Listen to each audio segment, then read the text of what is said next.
The invitation to the Metropolitan Children's Hospital annual gala had arrived 2 weeks earlier, delivered by courier in a heavy cream-colored envelope that looked like it belonged to royalty. The card inside was thick and textured, the kind that carried weight even before you read a single word. Gold embossed lettering gleamed beneath the chandelier in my entryway as I held it up. An evening of hope.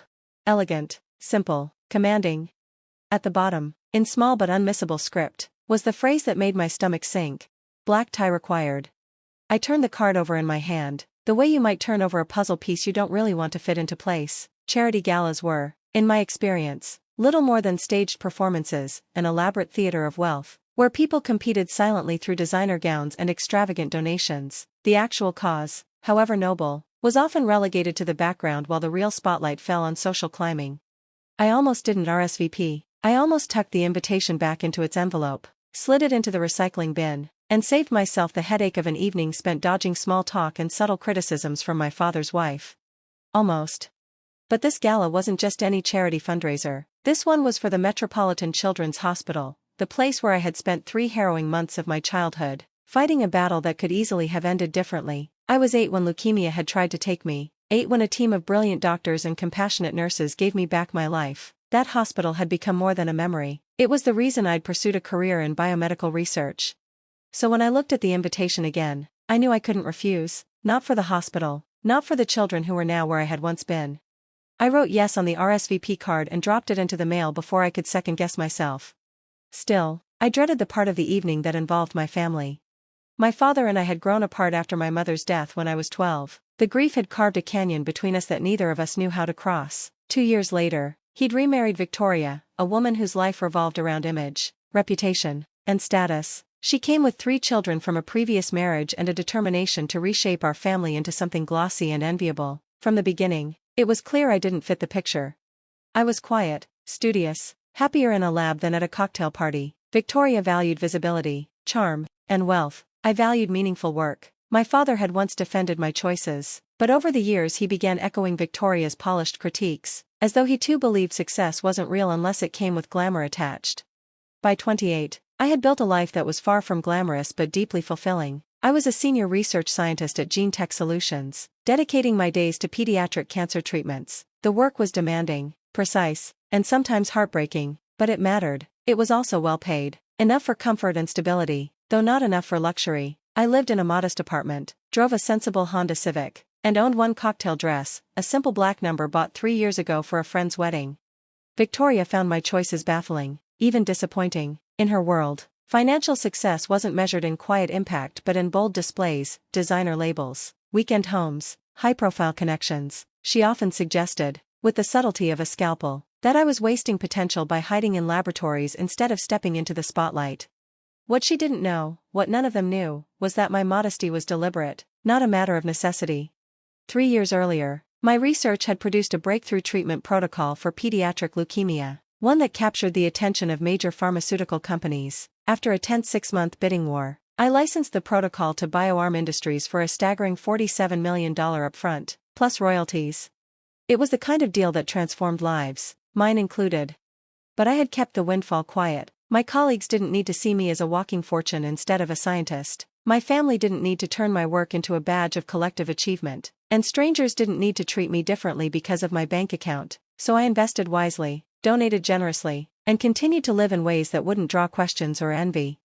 Most importantly, I created a foundation. Through it, I had donated $10 million to the Metropolitan Children's Hospital, anonymous, by choice. That money had funded an entirely new pediatric oncology wing, a facility designed with both state-of-the-art equipment and the warmth that children in crisis desperately needed. For 3 years, I'd attended planning meetings under the guise of a research consultant, watching as my vision, and my gratitude, took shape in steel and glass. The gala tonight was meant to celebrate the wing's completion, to honor the anonymous donor, to thank a ghost. And I would be sitting quietly in the audience, just another face in a crowd of sequined gowns and tailored tuxedos, watching them praise a mystery benefactor without ever suspecting it was me. On Saturday evening, I stood before my closet, hands on hips, surveying my limited options. The black cocktail dress hung like a solitary sentinel among practical blouses and lab coats. It was my only choice. I slipped it on, added modest heels, and fastened around my neck the single piece of jewelry that mattered, the strand of pearls my mother had given me before she died. When I checked the mirror, my reflection looked presentable, restrained, unremarkable, which, in truth, was exactly what I wanted. At 7 o'clock sharp, I pulled into the valet line outside the Metropolitan Club. Sleek black BMWs and gleaming Porsches queued ahead of me, the kind of vehicles that cost more than some houses. My Civic, though freshly washed, looked like an uninvited guest. The valet accepted my keys with polite neutrality, but I caught the faint flicker in his eyes that said he'd parked 100 cars nicer than mine that evening alone.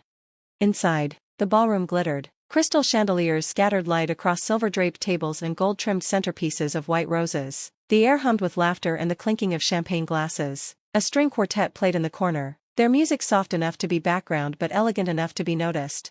I collected my name tag and scanned the crowd for my family. It wasn't hard. My father stood near the center of the room, his posture straight and commanding, his tuxedo a flawless fit that looked as though it had been stitched for him in another lifetime. Victoria, resplendent in emerald silk and diamonds that glittered like constellations, held court at his side. Her children, Michael in a sharp black suit, Jennifer in a sleek designer gown, David in his first grown-up tux, were positioned perfectly around them, as if posing for a magazine spread. I made my way toward them. "Claire, darling, you made it." Victoria greeted me with an air kiss that landed somewhere near my cheek but never touched skin. Her eyes swept over my dress, and her smile froze in place. "Don't you look nice?" The pause before nice was deliberate, and the word itself carried the subtle sting of disappointment. "Thank you, Victoria. You look beautiful," I replied, forcing warmth into my voice. "This old thing?" she said, her hand brushing the neckline of her gown, though her diamonds caught the light dramatically. "It was Robert's anniversary gift, 20 carats, you know." Dad pulled me into a hug, genuine enough, though I felt the way his gaze drifted briefly to my dress, my shoes, my pearls, a silent assessment. "You look lovely, sweetheart," he said, before adding, "though perhaps next time we should go shopping together. Victoria knows some wonderful boutiques." The message was clear, lovely, yes, but not quite enough. Michael and Jennifer greeted me with polite professionalism, offering the kind of practiced smiles that came from too many networking events. David, on the other hand, gave me the one expression that felt real. "Still curing cancer?" he asked, his tone curious, respectful. "Working on it," I said, smiling. Victoria, of course, overheard. "Claire does important work, of course," she said with a graceful sweep of her hand, "but I keep telling her she should think about the business side of medicine, administration, pharmaceutical sales, so much more lucrative." "I'm happy with research," I answered simply. "But, darling," she pressed, tilting her head, "you could be making so much more money. Look at Michael, he's doing wonderfully in real estate, already making 6 figures. Her diamonds sparkled as if to punctuate the point. I smiled politely, the same way I had learned to smile through countless such conversations. What she didn't know, what none of them suspected, was that the person they considered the underachiever at their table was, in fact, the very reason tonight's celebration existed at all. And as the evening unfolded, I couldn't help but wonder, what would happen if the truth came out? Michael beamed under Victoria's praise, the dimple in his cheek deepening the way it always did when he was proud of himself. "Actually," he said, leaning back with the confidence of someone who knew he had an attentive audience, "I just closed a deal that'll put me well into 6 figures this year." Victoria's manicured hand patted his arm in a way that was both affectionate and triumphant, as if his achievement were proof of her success as well. "That's wonderful," I said, and meant it. Michael worked hard, and despite his tendency to measure life in dollar signs, he'd carved out a solid career for himself. Jennifer, sipping her champagne, turned her sharp gaze on me. "What about you, Claire?" she asked, her voice light but her expression calculated. "What's your salary like in research?" A ripple of discomfort ran through me, though I kept my smile polite. It was a rude question by any measure, especially in this setting, but typical for this family. Everything always circled back to money, comparisons, and status. "I do well enough," I answered diplomatically, setting my glass of water down with care. Victoria tilted her head, her diamond earrings catching the light as she studied me. The faint crease between her brows suggested well enough was nowhere near enough. The signal to be seated was given, and we drifted toward our table. Somehow, in the seating arrangement Victoria had clearly influenced, I found myself placed between David and a stranger whose name I immediately forgot. Victoria's biological children were clustered near her and Dad at the table's center, their positions ensuring they would be part of the evening's most important conversations. I was family, yes, but barely. Dinner began. Silver domes lifted with choreographed precision, revealing elegant plates of food that looked more like art than nourishment, tiny portions arranged with tweezers, a drizzle of sauce so sparse it seemed stingy, the kind of meal designed to impress a camera, not satisfy hunger. Around us, glasses clinked and polite laughter rose and fell like music. Speeches began, hospital administrators thanking donors, physicians speaking about advances in pediatric oncology. Then came the highlight of the evening. "We are so grateful," said the hospital director, standing at the podium, "to all our donors, but especially to the anonymous benefactor whose $10 million gift made this dream a reality." Applause filled the ballroom, swelling into something almost reverent. At our table, Victoria leaned toward Dad, her emerald gown rustling like silk leaves in a breeze. $10 million? She whispered, her eyes wide with admiration. "Can you imagine having that kind of money to give away?" Dad nodded, his expression serious. "That's the kind of philanthropy that really makes a difference. Real money, real impact." I lifted my wine glass, letting the stem cool my fingers, and said nothing. As dessert was served, tiny chocolate mousses in crystal cups, each topped with a single raspberry, Dad leaned toward me. His voice was pitched low, but in the hush between courses it carried farther than he realized. "You're embarrassing the family name," he said, the words slicing quietly but cutting deep. Heat flared across my cheeks. "Excuse me? You couldn't dress better?" His tone carried the familiar mix of disappointment and disapproval I had known since adolescence. Victoria's nod was slow, deliberate, her hand rising to adjust her diamond necklace so it glittered under the chandelier. "Claire, darling," she added in her carefully measured stage whisper, "presentation is so important at events like this. People notice." Several guests at nearby tables had turned, their expressions politely neutral but their ears obviously tuned to the unfolding family drama. "I'm appropriately dressed," I said, keeping my voice quiet but firm. "Appropriate," Dad echoed, his lips tightening. "But this isn't just about you. It's about representing the family. The Hendersons are here. The Williamsons. The Curtherses.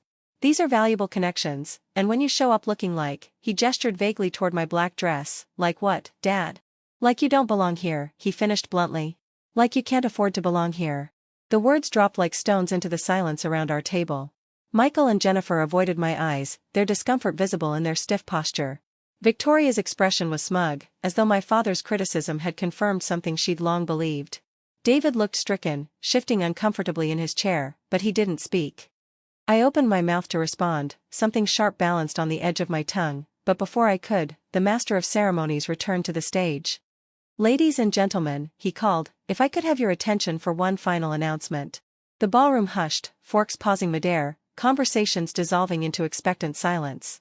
As I mentioned earlier, our new pediatric oncology wing was made possible by an extraordinary $10 million donation from an anonymous benefactor. For 3 years, this generous individual has preferred to remain unnamed. But tonight, they have agreed to reveal themselves and share a few words about why this cause is so important to them. My heart lurched, a thundering beat against my ribs. This wasn't possible. This wasn't what I had agreed to. I had made it clear, I wanted no recognition. Dad, lifting his wine glass, choked slightly at the words "reveal themselves," coughing as though the announcement had gone down the wrong way. Victoria's eyes gleamed, hungry with anticipation. She leaned forward, practically vibrating with excitement at the thought of discovering which of their wealthy acquaintances was about to ascend into philanthropic legend.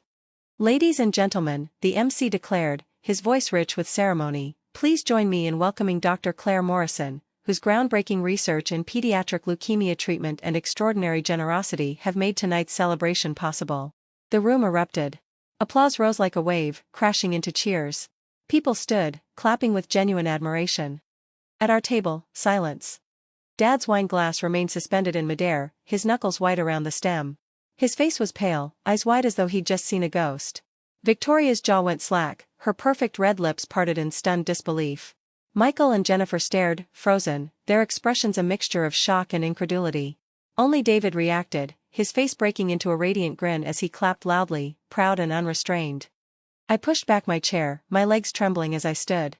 The applause swelled as I crossed the room, hundreds of eyes tracking me, some glowing with respect, others narrowing with calculation. At the podium, I gripped the edges for steadiness and leaned toward the microphone. "Thank you," I began, my voice steadier than I felt. "This is unexpected. I had planned to remain anonymous." A ripple of gentle laughter threaded through the audience.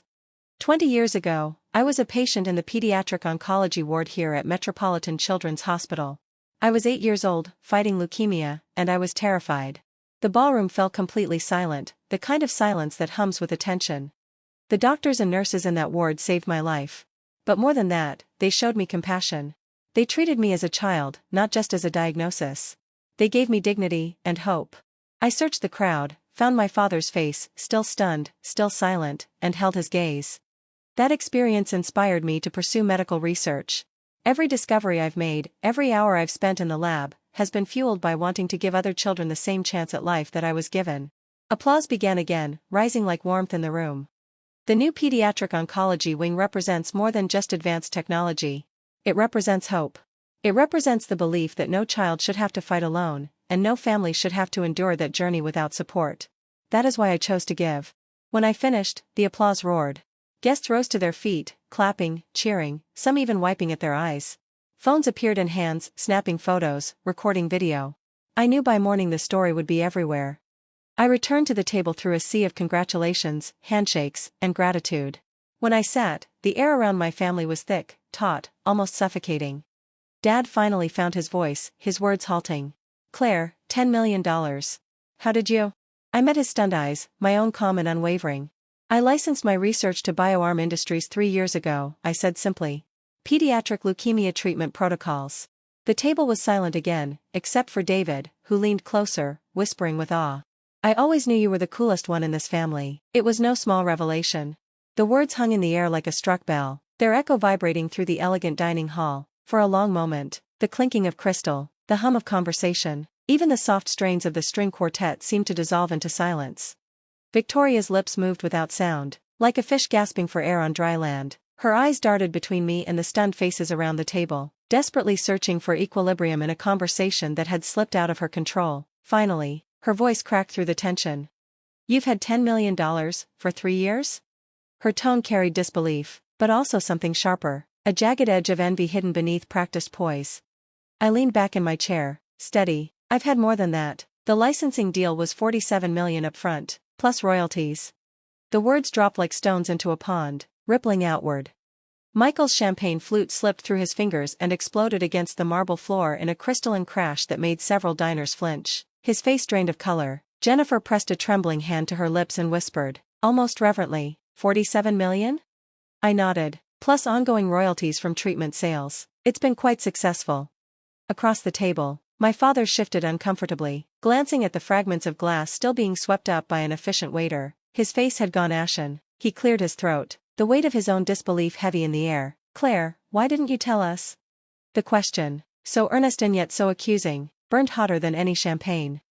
"When, Dad?" My voice was steady, though my chest ached with years of swallowed words. "During those conversations where you criticized my career choices? At the family dinners where Victoria outlined, again, how I could be more successful if I just focused on money instead of wasting time on research?"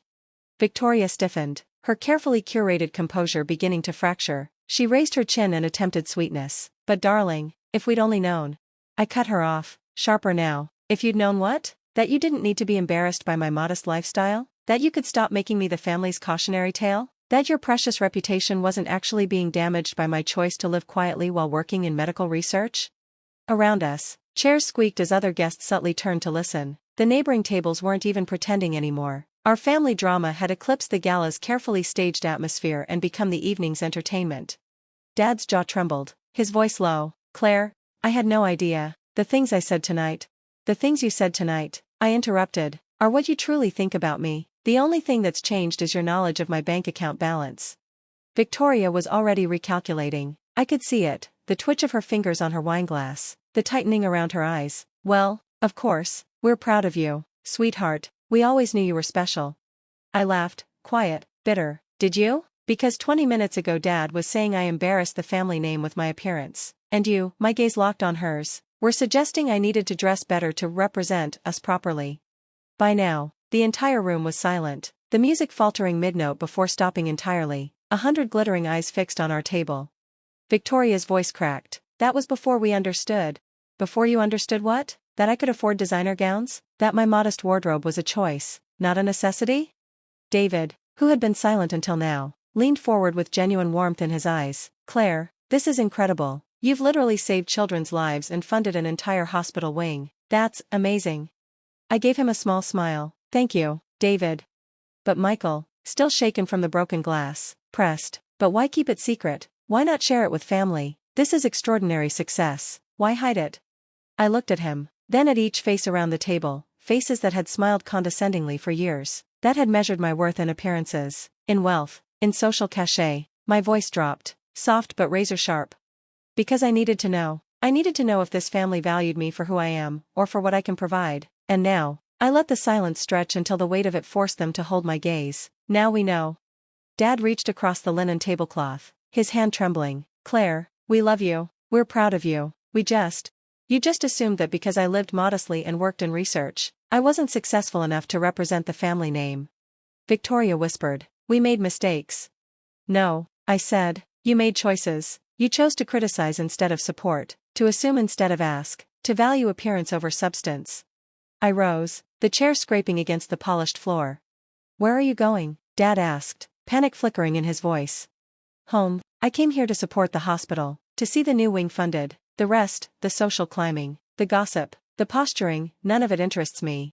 As I walked away, the murmur of whispers bloomed behind me. My revelation had detonated like a bomb in the ballroom, forcing everyone present to re-evaluate the quiet, modest researcher they had dismissed. My phone buzzed insistently in my clutch, news outlets, colleagues, even strangers at the gala now desperate to align themselves with me. In the valet line, I accepted my ticket back with a smile. When the young attendant pulled up in my Honda Civic, his brows shot up. This is yours, ma'am? Yes, it is. He hesitated. It's just, after your speech. After my speech, I interrupted gently. It's still the same reliable car that gets me where I need to go.